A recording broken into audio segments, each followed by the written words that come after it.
Michaela, licensed clinical social worker and post-religion spirituality coach, and this is my follow-up video on my last video where I talked about my experience on ketamine-assisted psychotherapy and where I'll be delving more into how these lessons can apply to you too, even without religious structure to give us that foundation. With the lessons that I learned, the messages I gained from my ketamine-assisted psychotherapy, looking back, it all boils down to one message, which is so vital for any and all of us, which is being able to feel safe. And this is a lot harder than we might realize. Consciously on the surface, we may feel like we're safe. We may know, well, I'm not going to starve to death. I don't really think, someone's going to murder me. An animal's going to eat me, I'm not in a turf war, things like that for a lot of us. And yet our system, the nervous system, psychologically, the parts in our framework, they don't feel safe a lot of the time, which is why we suffer anxiety, even depression, mental health challenges, and why we don't live authentically and speak our truth. Well, today I'm going to talk about how safety is actually a choice. And when I say a choice, I'm not saying that it's as easy as flipping a switch and, you should shame yourself or shame others whenever you don't feel safe. It's complicated, but there are tools we can empower ourselves with in order to help ourselves feel safe and in turn, speak our truth, live authentically, reduce anxiety and depression, all these great things. And again, I'm going to talk about how we can have that even without religious structure in today's video. Okay, so quick disclaimer, although I'm a therapist, these videos do not constitute a therapeutic relationship. The tools and suggestions I'm going to be giving in this video do not apply for truly dangerous situations. It's always important to follow your gut and to take action to protect yourself if you are in a dangerous situation, if you're truly unsafe. These are more for when we feel unsafe because of past trauma or anxiety or depression causing us to shut down or want to run away, and how to kind of work through that when we deep down maybe want to go to the event or speak our truth or whatever the situation might be. Trust your gut, do what you need to do to be safe. These are for when we simply don't feel safe, but technically we are. Now, one of the very important things about feeling safe is it allows us to not only, yes, live authentically and other stuff I mentioned, but literally when it comes to the brain and the body, not feeling safe puts up basically like a wall. It prevents us from actually being able to do things that we can better do when we do feel safe. Not to say that it's impossible to push ourselves if we don't feel safe. That's where bravery comes into play, and bravery is a great skill to cultivate as well, to have fear and do it anyway. Again, if it's not a true risk, but it does make it a lot harder. And again, these tools can just better set us up for success and empower us to do what we really want to do and be who we want to be. Because, as I mentioned, the mind and the body are affected and we don't feel safe. When we don't feel safe, the primal brain is activated, it's in gear. And when this primal brain, the limbic system, the primal brain, all that more ancient sides of our brain, some to call it the lizard brain, when these are active because we feel threatened, because the amygdala feels threatened, it's perceived a threat. Now that threat could be nothing threatening whatsoever in reality, but if it perceives it as a threat, it's going to cause our conscious, rational prefrontal cortex to start to become dormant, to be less active. So now we have less ability to be our more conscious, authentic selves and think logically, and instead we've got these like more instinctual elements taking over. Now, this could be helpful if you are in real danger. But again, especially in our society in modern day, this gets very triggered very often, even when no real danger is present. So it affects the brain. This also affects the nervous system. We have the sympathetic and the parasympathetic nervous system.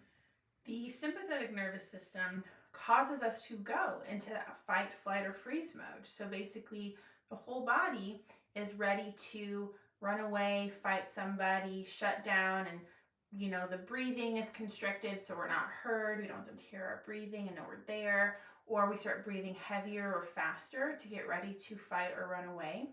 When these things are happening, when the sympathetic nervous system is activated, our parasympathetic nervous system also becomes dormant, which means all these systems allowing us to rest and digest, these are minimized, which impacts our quality of health when we're in that sympathetic nervous system very often. So this also impacts our health, let alone, you know, authentic living and quality of living, instead of just the distress of feeling, you know, anxious, depressed, or even angry and on guard. So those are some of the reasons why it's so valuable to feel safe.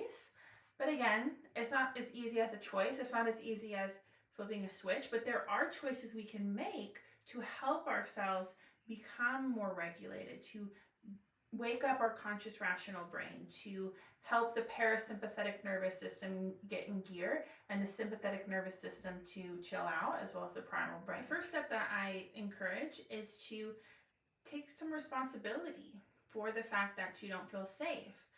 Not in a shame or blame way, but in the sense that recognizing that this is how I feel and I can do something about it.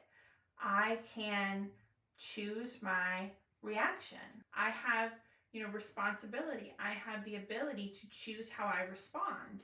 And with that choice, with that responsibility, we can help ourselves. So shifting from that victim mindset of this is because of my past, this is because of things these people did to me, or, you know, the way I was raised, and instead taking a responsibility and knowing that, hey, I'm in the present moment, can't do anything about back then, but I can do things differently now, which will not only help you to feel better in the moment and feel more safe, but every time we are consciously choosing how we respond to something, we are helping the brain reprogram itself.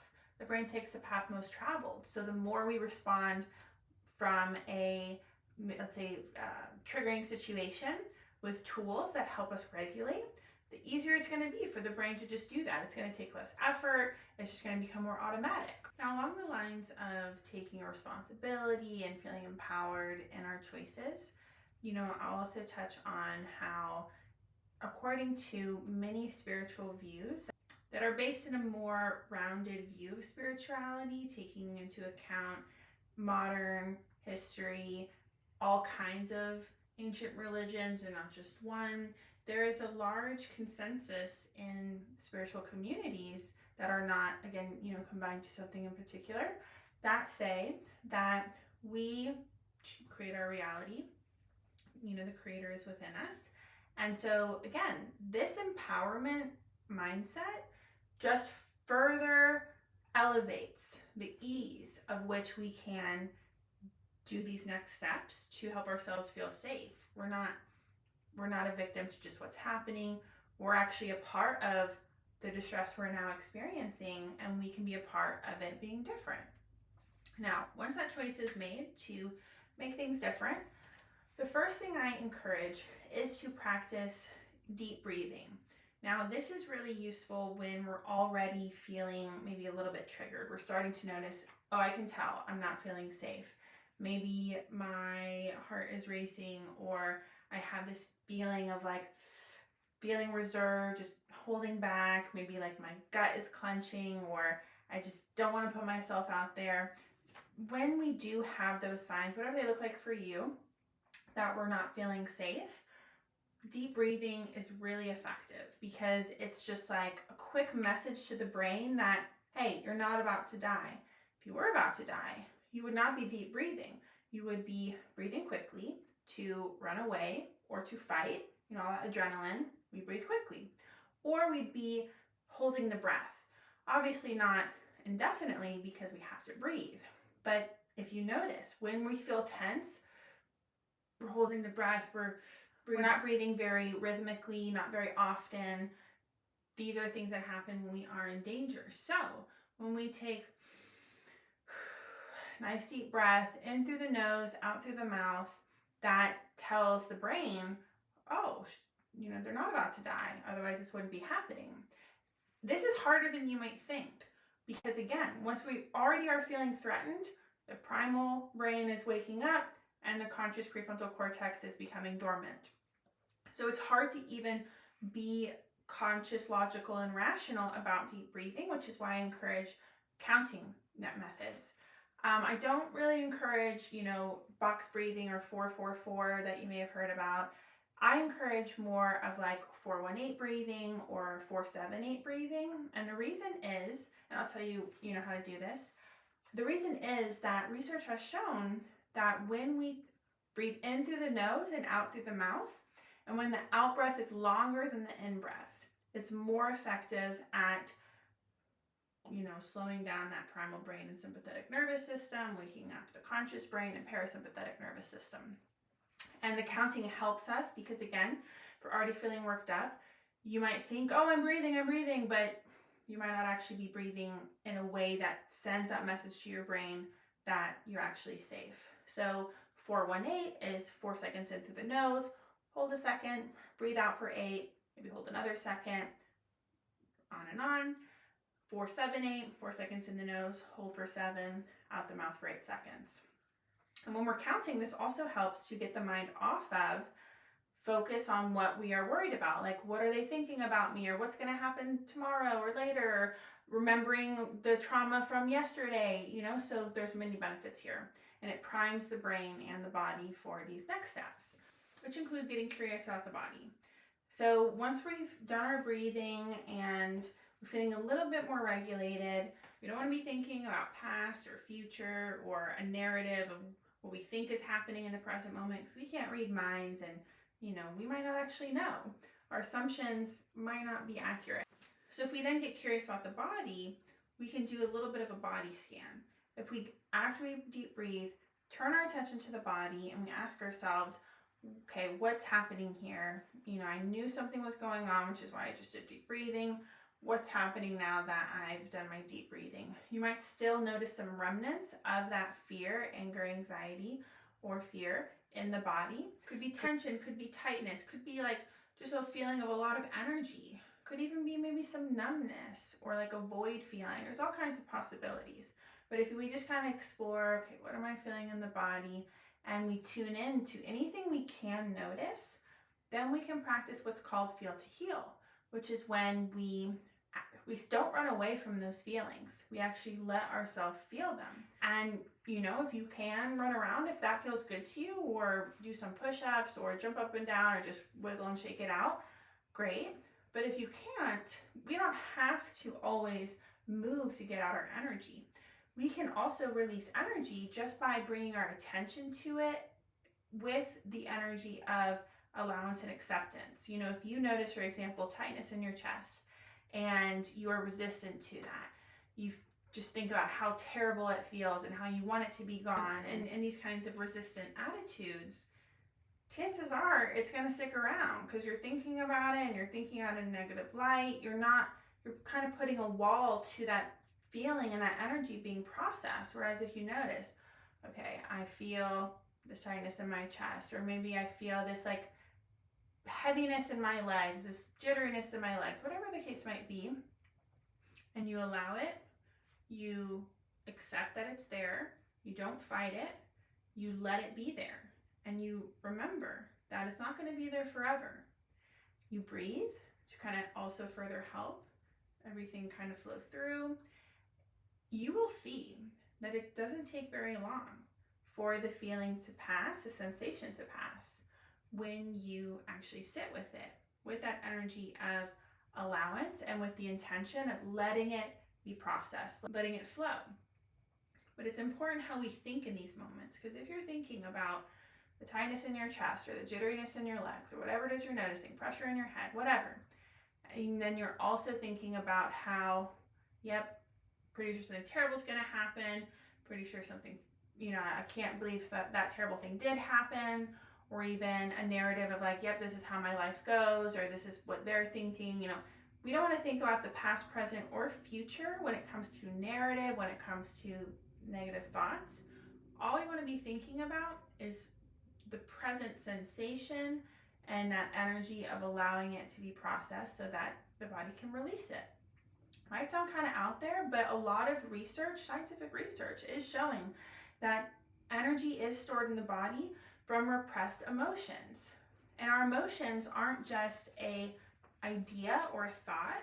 I can say, I'm furious right now. I had the idea to say it, I thought it, I even said it. That doesn't mean I feel furious. If I'm furious, if I'm angry, there is something happening in the body. So when we pay attention to what's happening in the body, that's allowing ourselves to feel the emotion, to practice feel to heal, and to release the emotion, which research shows can reduce the chances of developing chronic pain, chronic illness, chronic mental illness. It's very, very healthy to do. So let's say you've done the work and you've released the energy from your body by practicing feel to heal, doing your deep breathing, all of that. Awesome. If you want to take it a step further to help yourself heal even further and faster from whatever triggered that sense of distress in the first place, next you can do CBT work, cognitive behavioral therapeutic work.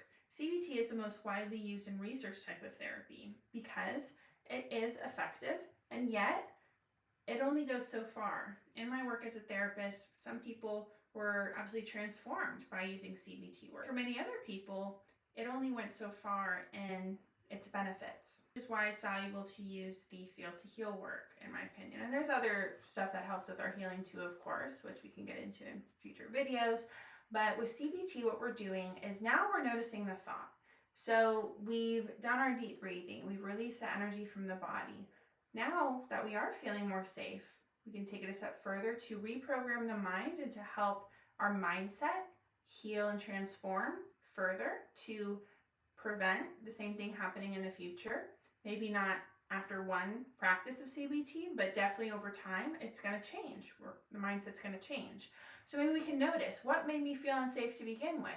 Maybe we can think back and notice, oh, I thought that, he was thinking this about me, or, oh, I was remembering this thing in the past, or I was assuming this is going to happen in the future. Once we recognize the thought that led to the feelings, that led to the behaviors, then we can reframe that thought. So, just some examples.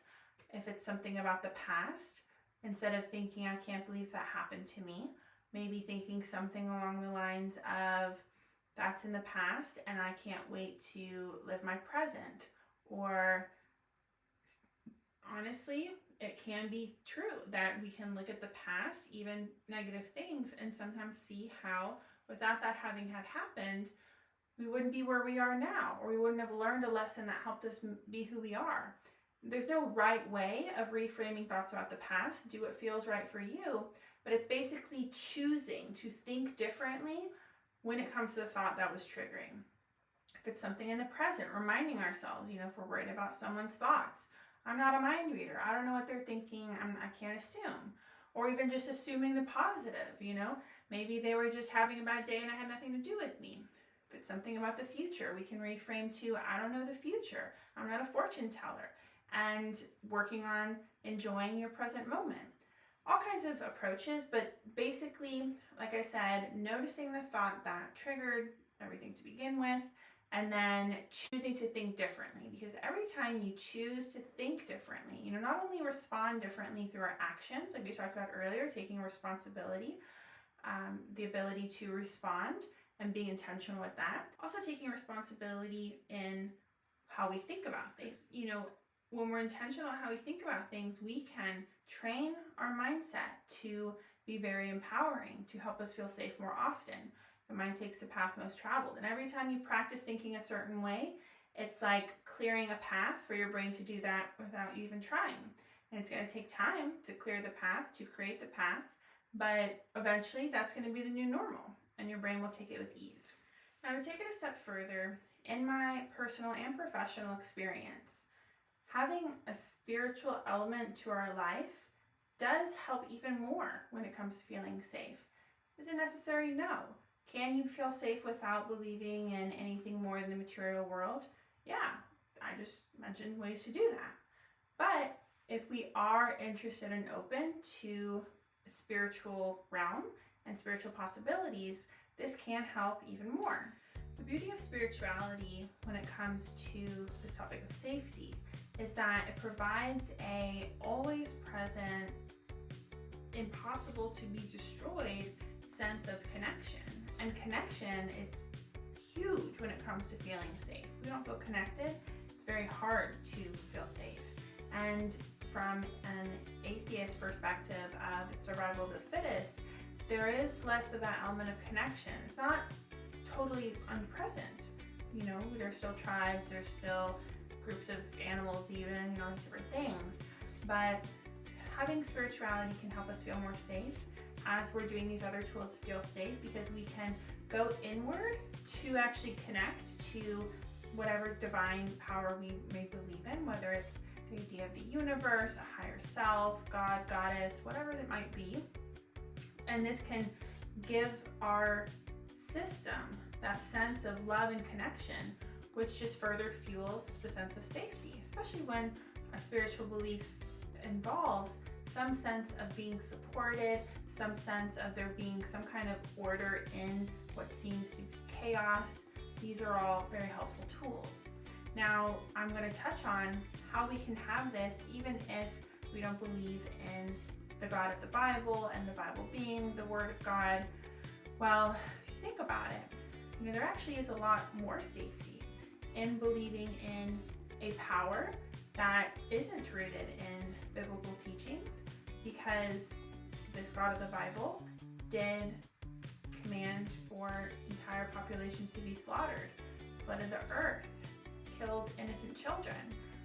A lot of things happened in the Bible. So just because the Bible and that God are not true or don't make sense to you, doesn't mean that there's nothing divine in this world, that there is no God. And in reality, if we just open ourselves up and seek, we will find. And having that relationship with something higher, something spiritual, is another huge helpful tool to helping ourselves in feeling safe. So remember that you have the Creator within you. You have choice and responsibility to help yourself feel safe. And the more you practice these tools of deep breathing, practicing Feel to Heal by getting curious about the body, recognizing and challenging, reframing your thoughts, and building your spiritual relationship with whatever higher power you believe in, you know, whatever label you want to give it, even though it's all the same thing. That's going to help you to be more empowered to live your life with love, with authenticity, and to feel more safe. So I hope this video was helpful. Thank you so much for joining. Please like, share, and subscribe if you found any value in this, or if you'd like to see more of my content coming out in the future. And I will see you next time. Bye.